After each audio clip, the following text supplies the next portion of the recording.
Joe, a lot of them too. Not to call Joe out, but I have to. Like, there's one open mic. There's not two. Like they went from two. He still thinks there's two. There's one. He's a busy guy. I love that guy. Never met him.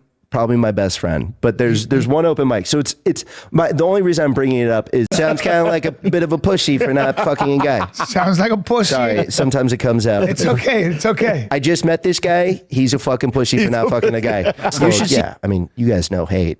I have questions about that. What do you got? Oh, please. Well, why are you guys hated so much? Like, why do you guys get all this hate? Why do we get hate so much? Yeah. We've been around for 14 years. So forever. And so you do a lot of gay shit.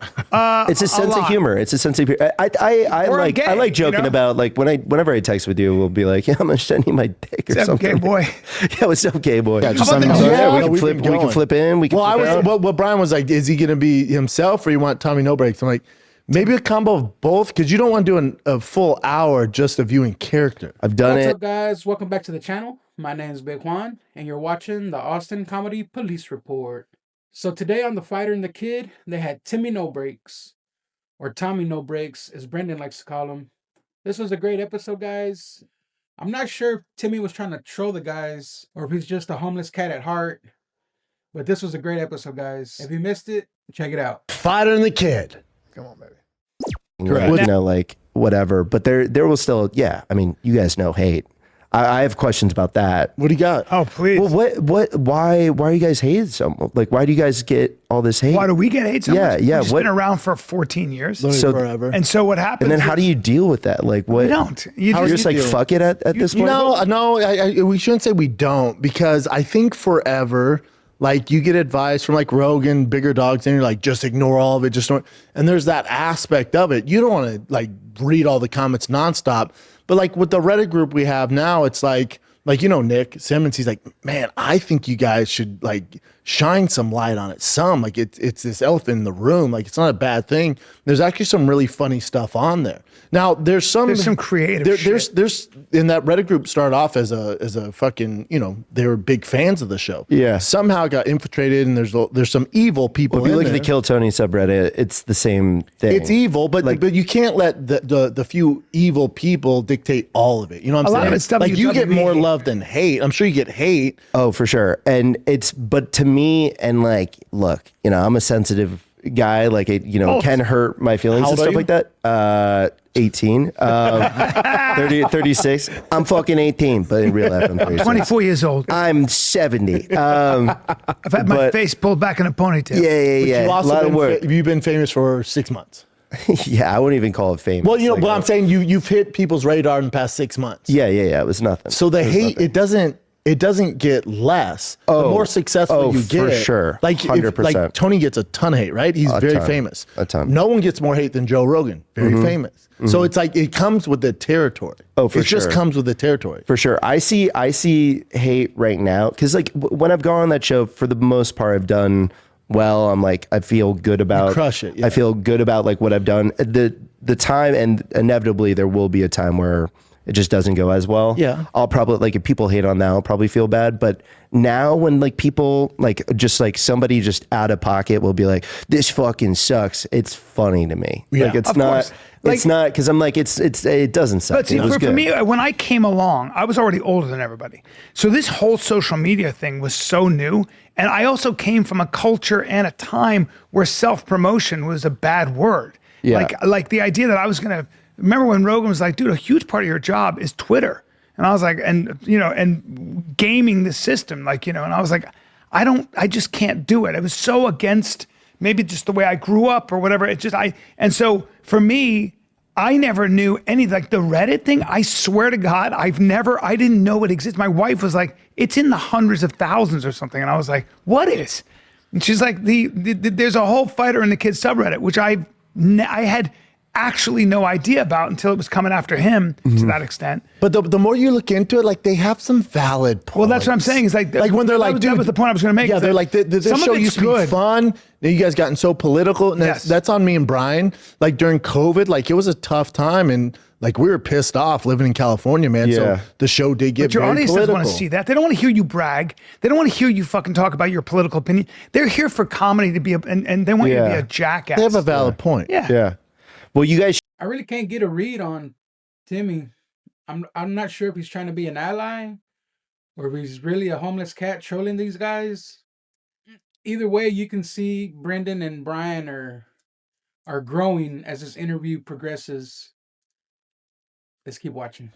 Well, you guys should have like a section of the podcast where you just like read the meanest that's Reddit. That's why Nick comes in. That's what he does. I've never been that's great. You should totally do that. You should just like acknowledge it and stuff like that. Correct. And just be like, fuck you. But I do that sometimes when I'll post a video and we'll do these, like we'll read the video, the comments on, and it's fucking hilarious. Yeah. They're just, some of them are just so over the top mean that it's funny. Yes. It's just so preposterous. I know. You know what's funny? Okay, so 2 years ago, somehow, like, I think I like was, I don't know, like I pulled up Gringo Poppy again or something. Mm-hmm. I wrote a comment 2 years ago defending you. Oh, brother. Randomly. I was like, lit up. No, nobody, like, it was just because it didn't, I was like watching it again. I'm like, this isn't like that. Is it the best stand-up special? No, but like it made no sense. The level of hate that it was getting. But some of it, it was like they were jokes, like, so. And I've only been doing it like, not that long. But the issue is to give some of them credit is like when I went on Schultz's show and he's like, they're talking about the special. He's like, it's not a Bill Burr special. And then I went, whoa, hold on. But nobody in here is. So if you're holding me to that standard, because I hang out with Bill, I hang out with Brian, or I hang out with Joey Diaz or Rogan, or Theo and Chris, my best friends are great comics. But just because I hang out with them, I still have a long ways to go. But because we're doing shows together and podcasts together, people are like, no, you got to be at their standard. Now, to the credit too, is like, I don't know, like you're doing, like how long you been doing stand-up though? So I was an improv guy, but stand-up I'm coming up on 3 years. So I'm now imagine. So you're fairly new. So imagine, very new. Imagine, so was I. But imagine 2 years into it, Showtime comes to you and gives you a big paycheck. I tried to talk him out of it. Yeah. Did people try to talk you out of it? Yeah. Oh yeah. We almost got a fight over it. What made you decide to be like, all right? Was it the money mostly, or was it? No, I always do my own thing. Because I knew I'd get hate from it, but it's like, this is a good opportunity. And it's just what I'm going to do. He should have listened, but you were a little cocky. That's all. You were young, and you have a lot of confidence, but also arrogance in that sense, in that time. Like our biggest strength is a lot of times our biggest weakness. He's kind of fearless, and I've always loved that about him. Like he's truly fearless. Like he'll do anything. I was putting him in front of audiences. You fuck a guy? Depends. Just pause. Sounds pretty afraid of me. Sounds kind of like a bit of a pussy for not fucking a guy. Sounds like a pussy. Sorry, sometimes it comes out. It's okay. I just met this guy. He's a fucking pussy for not fucking a guy. You should see the stuff have you heard of this stuff, Acting Off, the show Acting Off? I've heard of it. Brian does it. It's the best gay show. It makes Kill Tony look like a fucking heterosexual event. It's amazing. It's all gay. It's so funny. It always turns out to be like gay. literally, like we'll joke about it, and then it's like, okay, first exercise, you have to give me a lap dance, and we're like, what the fuck? You're like, who wrote this? Brian's Chris like, really know, but like, yeah, for me, I think a big thing is like it's so new. I don't want it to go away. Like I want to keep going like this, and anything that could get in the way of that, I'm a little nervous about. As you should be. So I like. Well, it's hard. It's hard to keep this thing going too. Oh yeah, and it's inevitably, like the novelty of it is gone, and so again, you're you're creative. It's not an accident. Thanks, man. You're not. So some people get famous. It's an accident, and it goes away quickly. Your success isn't an accident. You're creative, and you come up with ideas all the time, and you're always thinking of ideas. So you will adjust, and you will, and you'll keep adding value. I always say that to young people. I'm like, you have to be hitting it from a lot of different angles, and you have to always be originating with new ideas. If you don't do that, good luck. I'm putting out I guess you could call it a fake stand-up special. 48 minutes. So call it the Gringo puppet. You got to do that. Dude. You should do. Make a. God, that'd be so funny. Make a Brendan Schaub puppet go so meta. Just make fun of yourself. Do like a really. I'll help you with it. You got to do that. I will help you're not you with do it. But it's a funny idea. Oh my God. Yeah, we should do a puppet show. Honestly, that would be. That would be we should so do a puppet good. show. Pretty good. The Gringo puppet. The Gringo puppet's funny. And just do literally Redo the act. word for word. Here's the thing. Do the whole act. Here's the thing. People are like, oh, it's an hour. That was just, it was 22 minutes of stand-up. Yeah. It wasn't an hour. Yeah. You know what I think really kind of fucked you a little bit? What's that? Was the way the set looked.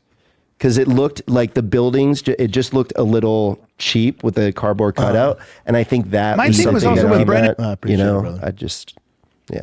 Nobody watches anything anymore. Like apparently with like a lot of stuff you were telling me, People that hate on your special, I'm sure they didn't watch it. I think I think that's true for everybody. False Gods. False Gods. False Gods. Check I have it a out. whole new hour. I'll be at the. Hold on. Let me plug my date with. Now I want to say. Off the Comedy Club. All right, guys. Thanks for watching. Don't forget to like and subscribe. Till next time. Peace. Comedy Club, Naples, Florida, this Friday, Saturday. Hell yeah. This Friday. Oh, hell yeah. Naples, Florida. Wait, do it with your puppet. Can you just do it? Okay, what's the